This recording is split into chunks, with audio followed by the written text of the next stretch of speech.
بسم اللہ الرحمن الرحیم. ایاک نعبد و ایاک نستعین. جناب شاہ فرمان گورنر پختونخوا اور محمود خان چیف منسٹر، محب اللہ آپ کو اور اسرار آپ کو خاص طور پہ ایگریکلچر کی وجہ سے، کیونکہ یہ فنکشن میں مجھے بڑی خوشی ہوئی آج آپ کی اچیومنٹس دیکھ کے. تو آپ کو اور پھر علی مین آپ کو میں خاص طور پہ اس لیے کہ میں نے دیکھا کہ اپنے سارے دوستوں کو آج آپ نے یہاں بٹھایا ہوا ہے جو آپ کی تعلیم میں اور جمشید چیمہ آپ نے جس طرح بڑی تفصیل میں بہت زیادہ انفارمیشن بڑے تھوڑے وقت میں آپ نے لوگوں کو دی. تو میں سب سے پہلے علی مین کی بات سے شروع کرنا چاہتا ہوں. دیکھیں، میں جب مدینہ کی ریاست کی بات کرتا ہوں تو میں ان لوگوں کی طرح نہیں ہوں جو استعمال کرتے ہیں اسلام کو ذاتی مفادات کے لیے، ووٹ لینے کے لیے. یہ میرا ایمان کا حصہ ہے. میں تاریخ کا طالب علم ہوں. میں نے دنیا کی تاریخ پڑھی ہے. میں نے پھر بڑی تفصیل کے اندر اپنی تاریخ پڑھی ہے، پھر اپنے اسلام کی، پھر سب سے جس کا میرے اوپر سب سے زیادہ اثر پڑا اپنے نبی صلی اللہ علیہ وسلم کی زندگی کی بڑی تفصیل میں پڑھی ہے. تو میں جب یہ مدینہ کی ریاست کی بات کرتا ہوں وہ اس لیے کہ یہ ایک دنیا کی تاریخ میں بہت بڑا انقلاب آیا تھا. اس سے بڑا کبھی انقلاب نہیں آیا. اور ہمارے نبی واحد پیغمبر تھے جن کی ساری زندگی تاریخ کا حصہ ہیں. ساری دنیا کی جو تاریخ ہے اس میں وہ فنومنا ہے جب وہ آئے اور وہ جب گئے دنیا سے. اور وہ پھر کیسے وہ لوگ جن کی حیثیت ہی کوئی نہیں تھی، عربوں کی کوئی حیثیت نہیں تھی، 2 سپر پاورز تھی اس وقت کی، کیسے وہ جن کی حیثیت ہی کچھ نہیں تھی چند سالوں کے اندر دنیا کی امامت کرنی شروع کر دی. یہ تاریخ کا حصہ ہے. آپ سٹوڈنٹس بیٹھے ہیں، اس کو سمجھیں. ہم صرف جمعے کے خطبے پہ جا کے سن کے آ جاتے ہیں باہر. ہماری زندگی میں دین کا ہماری زندگی پہ کوئی اثر نہیں ہوتا، اس لیے ہمارے حالات برے ہیں. جب تک وہ جو اللہ ہمیں حکم دیتا ہے قرآن میں کہ ان کی زندگی سے سیکھو، اللہ کو تو وہ تو بے نیاز ہے، اس کو کوئی فائدہ ہی نہیں پہنچا سکتے آپ اللہ کو. وہ آپ کی بہتری کے لیے ہے. قرآن شریف ہماری بہتری کے لیے اللہ نے بھیجا ہے. اگر آپ اس کے اوپر چلتے ہیں تو آپ کی بہتری ہے. اور جب آپ نبی صلی اللہ علیہ وسلم کی سنت پہ چلتے ہیں، ان کی شریعت پہ چلتے ہیں، تو آپ ایک چھوٹا آدمی ایک بڑا آدمی بن جاتا ہے. تو وہ جو قرآن میں جو نماز ہم پڑھتے ہیں کہ اللہ ان کے راستے پہ لگا جو نعمتیں بخشی، وہ آپ 5 وقت مانگتے ہیں. وہ سب سے زیادہ نعمتیں تو انہوں نے اپنے حبیب کو بخشی، تو ان کے راستے پہ بتا رہے ہیں. آپ ہر روز نماز میں ان کا راستہ مانگتے ہیں. تو جب علی امین نے یہ بات کی کہ ہمیں خوددار قوم بننا چاہیے، یہ لا الہ الا اللہ ایک انسان کو غیرت دیتا ہے. جب آپ اللہ کے سوا کسی کے سامنے جھکتے ہی نہیں ہیں، ایک چھوٹا سا انسان غیرت مند ہو جاتا ہے. پیسے والے آدمی جو کسی کے سامنے جھکتا ہے اس کی کوئی عزت نہیں ہے. ایک مزدور بھی جب غیرت مند ہوتا ہے تو لوگ اس کی عزت کرتے ہیں. اور پھر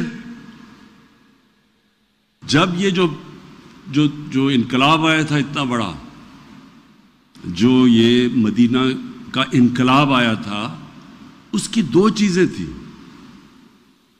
اس کی بنیاد 2 جگہ پہ رکھی گئی تھی. ایک تو انہوں نے انسانوں کو آزاد کر دیا، ایک سسٹم دیا، ایک عدل اور انصاف کا نظام لیا. انصاف انسان کو آزاد کر دیتا ہے. جس معاشرے میں جو حضرت علی کا قول ہے نا، ظلم کا کفر کا نظام چل جائے گا لیکن ظلم کا نظام نہیں چل سکتا. ناانصافی کا نظام اس لیے نہیں چل سکتا کہ جو پاکستان میں ہیں کہ بڑے بڑے مافیا بیٹھے ہوئے ہیں, قانون کے اوپر ہیں, قانون کی بالادستی قائم نہیں ہونے دیتے کیونکہ وہ فائدہ اٹھا رہے ہیں کرپٹ سسٹم سے. تو وہ جب تک وہ یہ بڑا بڑا مافیا بیٹھا ہوا ہے اور کہتا ہے کہ ہمیں این آر او دے دو اور باقی غریبوں کو پکڑو, وہ ملک آگے نہیں بڑھ سکتا.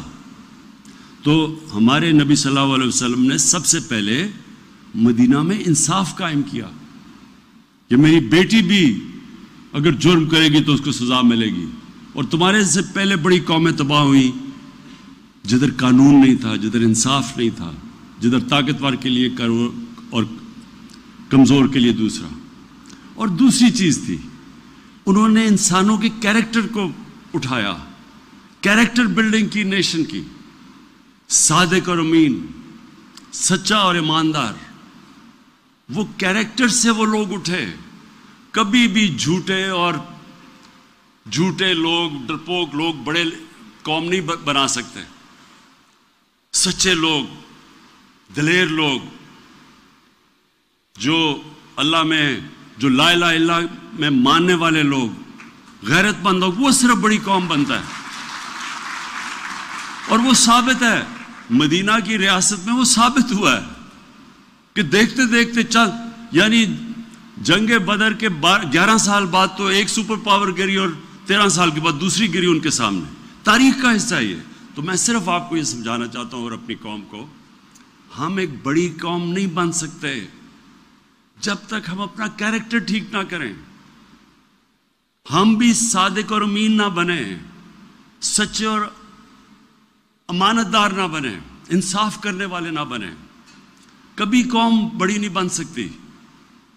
جو مسلمان جب پھیلے تھے ساری دنیا میں تو لوگ ان کے کیریکٹر سے متاثر تھے. انڈونیزیا اور ملیشیا کے اندر کوئی مسلمان فوج نہیں گئی تھی, وہ ان کے تاجروں کے کیریکٹر سے لوگ مسلمان ہو گئے. اس لیے ہم بھی پاکستانی, اور میں کیونکہ ہماری اکثریت نوجوانوں کی ہے, میں مسلسل اپنے نوجوانوں کو اس چیز سمجھاتا ہوں کہ اللہ نے اس ملک کو کسی چیز کی کمی نہیں دی. ہمیں یہ خطہ وہ ہے جس میں سب کچھ دے دیا اس نے, لیکن ایک ہمیں کیریکٹر چاہیے ایک عظیم قوم بننے کے لیے. سچے لوگ, سچائی, یہ جو علی امین بات کر رہا تھا کرپشن کی, جو بھی ہاتھ پھیلاتا ہے کسی کے سامنے, پیسے مانگتا ہے کسی سے, اس کی دنیا عزت نہیں کرتی. جب کسی کو کوئی رشوت دیتا ہے تو اس کی غیرت جاتی ہے, جو رشوت لیتا ہے اس کی غیرت جاتی ہے. میں وہ جن لوگوں کو ہم کافر کہتے ہیں, میں نے ساری دنیا دیکھی ہوئی ہے. آپ حیران ہوں گے, وہاں اس طرح اخبار پڑھا ہوتا ہے, لوگ پیسے ڈالتے ہیں اخبار, کوئی دیکھنے والا بھی نہیں ہوتا. کبھی وہاں سوچتے بھی نہیں کوئی دھاندلی ہوگی الیکشن میں. ہمارے یہاں پولنگ ایجنٹس بیٹھے ہوتے ہیں, وہاں ہو رہا ہوتا ہے, پھر لڑائیاں ہو رہی ہوتی, وہاں تو آتا ہے سیدھا ووٹ ڈال کے چلا گیا, کوئی پوچھنے والا بھی نہیں ہوتا, کوئی کہتا نہیں دھاندلی ہوئی. کہیں دیکھ لیں یورپ میں الیکشن ہوتا ہے, کہیں کوئی سوچتا بھی نہیں ہے دھاندلی کا. ہماری الیکشن سے پہلے ہماری گھنٹوں میٹنگ یہ نہیں ہو رہی ہوتی کہ ووٹر کو کیسے نکالنا ہے, دھاندلی کیسے روکنی ہے.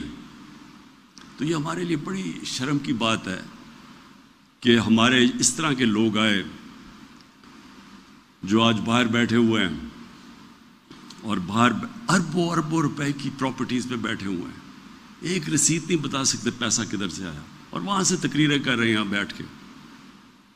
اس لیے جو جب تک اگر ہم نے بڑی قوم بننا ہے, عظیم قوم بننا ہے, وہ جو ہمیں بننا تھا, جو یہ بہت بڑا پاکستان کا کانسیپٹ تھا. تو میں صرف آپ کو شروع میں یہ بتا دوں کہ ایک تو سسٹم کے اندر ہم آج جنگ لڑ رہے ہیں قانون کی بالادستی کی, سارے مافیاز کے خلاف, یہ اس پہ انشاءاللہ ہم کامیاب ہوں گے. اور دوسری, قوم نے اپنے آپ کو چینج کرنا ہے. اللہ کی قرآن میں آیت ہے کہ میں کبھی کسی قوم کی حالت نہیں بدلتا جب تک وہ قوم خود اپنی حالت بدلنے کی کوشش نہیں کرتی, اپنا کیریکٹر نہیں بدلتا. اب جی یہ جو بڑا ضروری ہے آپ کے لیے سمجھنا, ہماری آبادی جب پاکستان بنا تھا, اور ہماری آبادی جب پاکستان بنا تھا تو 4 کروڑ سے بھی کم تھی. آج پاکستان کی آبادی 22 کروڑ پہ پہنچ گئی ہے، اور جس ریٹ پہ اب بڑھ رہی ہے تو ہمیں جو اتنی زرخیز زمین کے باوجود ہم نے پچھلے سال 40 لاکھ